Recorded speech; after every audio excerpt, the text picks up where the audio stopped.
A very good morning. Thanks for clicking on to the Monday edition of Vogan's European Outlook. Hope you've had a good weekend. It's a frosty start here across particularly the northern half of the UK. Looks as if the temperature dropped to -10 at Braemar, a few -9s here and there as well over the Grampians last night. But we are going to start to see milder air push in from the Atlantic once again. This is a brief ridge of high pressure that's allowing things to provide a rather chilly start to the week. But we do look as if we're entering a much more unsettled weather pattern as we push through this week, and the latter half of this week could actually turn out fairly stormy. It wouldn't be surprising if we see our next named storm of the season. I think that would be number 4 of the winter so far. And you can understand why we're seeing that at the moment here. Now, we do have a stratospheric warming taking place. It's more of a displacement rather than a collapse of the polar vortex.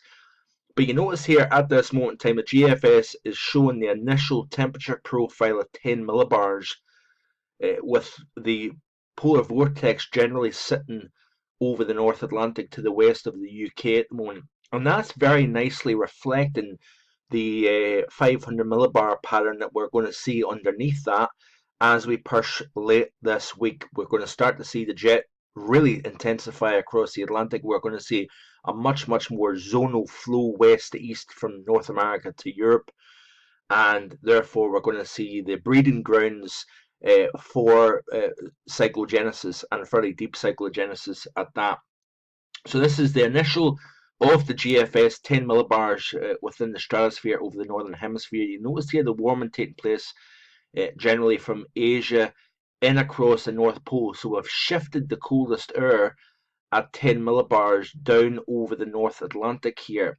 And there is indications that that polar vortex kind of shifts more towards Scandinavia and the UK through the next 10-day period. A great deal of uncertainty, folks, as we push through the first half of February, whether we're going to see an increase in storminess or do we see a colder pattern take place. I do think we see a colder pattern, but I do also think, given the profile of that setup, that we've got more unsettled but colder weather taking place here. I don't, at this moment in time, see anything particularly interesting with regards to easterly flow and bitterly cold air coming in into the UK from the east southeast or anything like that. I'm just not quite seeing that relationship given the stratospheric temperature versus the 500 millibar and below that.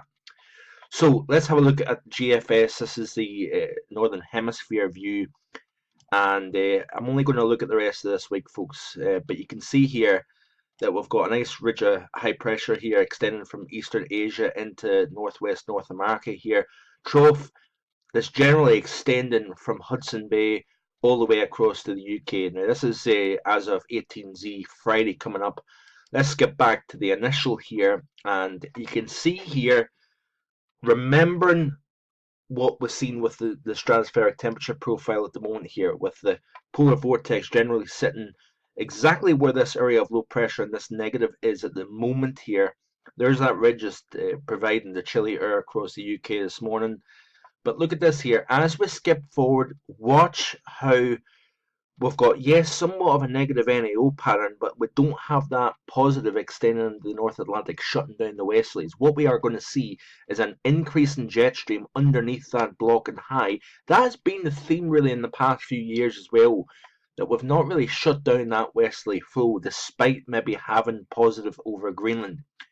But look at this here. As we go through this week, how the trough deepens underneath where the polar vortex is supposed to be positioned. So you can see here the negative responding here, I think, to the polar vortex being in position over the top. So we're going to start to see a series of deep lows coming into the UK as we push through the remainder of this work week. And you notice here that we're starting to see the positive connecting between Scandinavia and up over Alaska here. So we're starting to raise the height field over the Arctic in response to the warming that we're seeing, but it still isn't really fully reflective of a cold pattern for Western Europe. We're still needing to see other things taking place. We're still needing to see the position of that polar vortex shift more towards Europe rather than the UK, and therefore we start to shut down the westerlies over the North Atlantic and reverse that upper flow pattern here. So we've got a long way to go here, but nothing is written in stone. We can't rule anything out during the month of February. But you can see here how the model indicates much more negative over the North Atlantic westerly flow into the UK. So we're going to increase the stormy pattern that we just simply haven't really seen this winter. It's been a quiet winter, it's been a dry winter. There has been plenty of frosty mornings, that's for sure, but overall it hasn't been a bad winter. We've not really seen much in the way of snowfall. Here and there we've had snow, but um, it's one of those things. We're going to have to just continue to wait and see what's happening. But you can see the relationship between the stratosphere and the troposphere, and underneath that, the response in weather down at the surface here. So that's it for today.